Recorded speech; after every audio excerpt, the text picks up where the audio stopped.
This is Jason Sorens. You're watching LCL Report. Brought to you by StashYourSwag.com. There's no way you can't hide that stuff. Good places to hide. Hi, this is Terry Lupo. Welcome to Low Country Liberty Report. Today we're going to be talking about Porcfest. Now, I sometimes forget that a lot of people don't know what the Free State Project is that are my viewers, or they have no idea what Porcfest is, which stands for Porcupine Freedom Festival. It's really not about just eating pork. Although there was some of that, it's basically to bring you back, let me rewind here for a sec. The Free State Project has a goal of reaching 20,000 members and converging all into one state. The idea of it is to get people who love liberty all in one place and believe that the maximum role of government is the protection of life, liberty, and property. And as long as you don't do anything to harm anyone else, you should be able to do what you want. Kind of like what they intended in the Constitution. Now that's it. It's not a political party. It's not affiliated with any sort of politicians. It is just basically a vehicle to get people all into one place. And once you're up here, you'll figure out your own flavor of liberty. You come up, and if you enjoy working within the system and want to run for office, we've got that there. And if you're the kind that wants to stand up for your rights and try some civil disobedience, they have that there as well. And if you're the kind that just wants to move up there, live your life, and throw a vote in to help out, they have that as well. So there's all different ways to do it.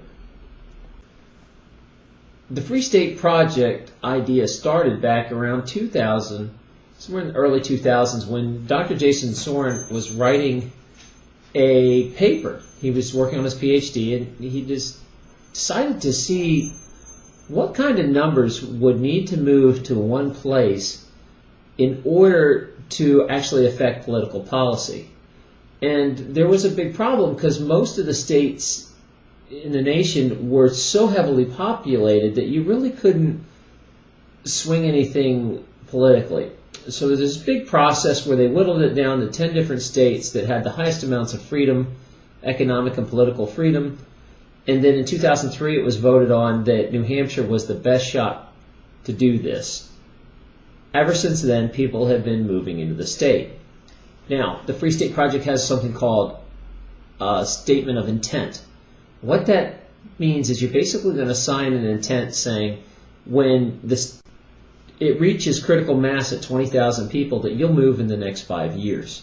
So by signing this, it's not a huge commitment right away. It just means that you'll be there after we reach 20,000 people within 5 years. Many people, though, don't want to wait that long and put their life off, and they're coming early. They have something called the First 1,000 program, where they were just trying to get 1,000 activists to move early and not wait.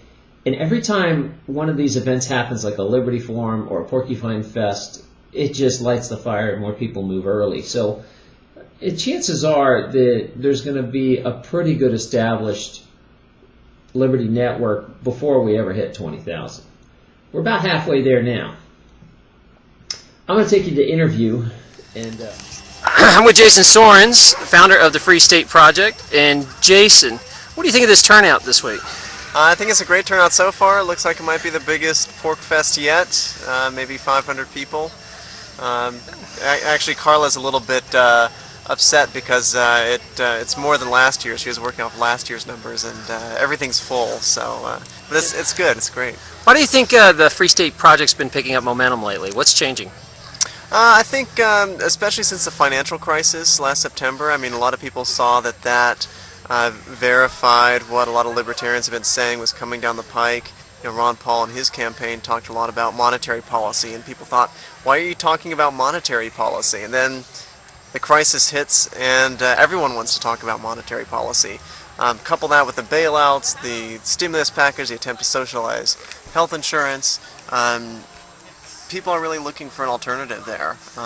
And it's not just that, the political environment today, but it's also some of the great media we've been getting, The HCR 6 resolution that would have declared New Hampshire sovereignty, that got a lot of play in the media. Also, Free Talk Live keeps bringing us a lot of new members. So I think that's why we've had so many newcomers to Porcfest this year. Now, for people that don't know you, you're a pretty big number cruncher as far as behind the scenes with your research. What point does the project have to get to be a tipping point where it's starting to really pick up speed? Well, I've estimated this using results from what we've achieved already in New Hampshire, including looking at Ron Paul's primary results in New Hampshire and how Free Staters affected that. And my estimate is somewhere, but it has to be a wide estimate because you're never sure how this is going to scale up. But somewhere between 2 and 10,000. Between 2 and 10,000 Free Staters in New Hampshire who've actually moved here. That's when the tipping point will happen. We're already seeing it on some issues like medical marijuana that would never have happened without Free Staters working on that. But to see it across the board, I think we need about, basically at least 3 times as many people here as we have right now.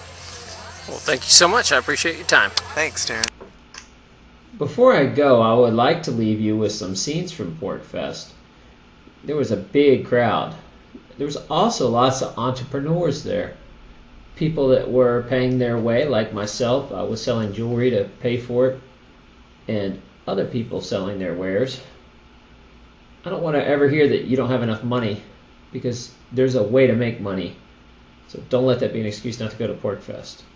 There's also people getting tattoos, all kinds there. Some of the tattoos were pretty elaborate, and I have a feeling she did pretty well. Also, some other non-sanctioned illegal activities like a poker game, heaven forbid, broke out. And there was many poker games throughout the weekend. Unfortunately, I could never get my timing right to get in a game. There were also many marksmanship and gun safety classes, and in New Hampshire it's legal to open carry, so you saw it everywhere. Some people wanted to make a point of this and expressed that right fully. There was also food everywhere, and of course libations. There was also classes to help out with activism, like Pimp My Activism that Mike Barsky puts on. And also there was lots of independent media, like the guys from Free Minds TV. And, of course, the Motorhome Diary guys.